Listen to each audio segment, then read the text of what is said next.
ഇത് ഞങ്ങളുടെ കൊച്ചിയാ. പടിഞ്ഞാറ് നിന്നുള്ള ഉപ്പ് കാറ്റേറ്റ് ഈ നഗരത്തില് ഞാൻ വളർന്നത്. ചോട്ടാ മുംബൈയുടെ കൊട്ടേഷൻ ടീമാ. ചോട്ടാ മുംബൈയോ? യുവമാർക്കൊരു നേതാവും കൂടെ ഉണ്ട്, തലേന്ന് നേരത്തെ പേരുടെ ഒരുത്തൻ. അവന്റെ യഥാർത്ഥ പേര് വാക്കോ. ഉണ്ണയും വാക്കോ രാമ. ഏറ്റവും ലാഭകരമായ ബിസിനസ് സ്വർണ്ണ കച്ചവടമാണോ? പ്രായത്തിനിണങ്ങാത്ത കുറെ പീക്കിരി പിള്ളേരുമായിട്ട് കൂട്ടുകൂടി നടക്കാനല്ലാതെ നിന്നെ പിന്നെ എന്തിനു കൊള്ളാം? ഓ, ആശാനെ മലത്തി അടിച്ചോണ്ടാണോടാ കളി പഠിക്കുന്നത്?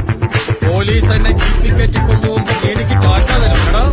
ആ കോളനി ഇത്ര സൽസ്വഭാവി കുലീനവതിയുമായ ഒരു പെണ്ണില്ല.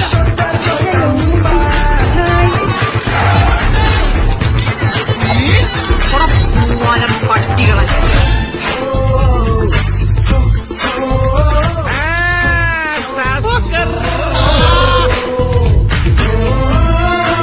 നാടിനും വീടിനും കൊള്ളാത്തവനായി ഇങ്ങനെ ജീവിച്ചിട്ട് എന്ത് കാര്യം സാറേ?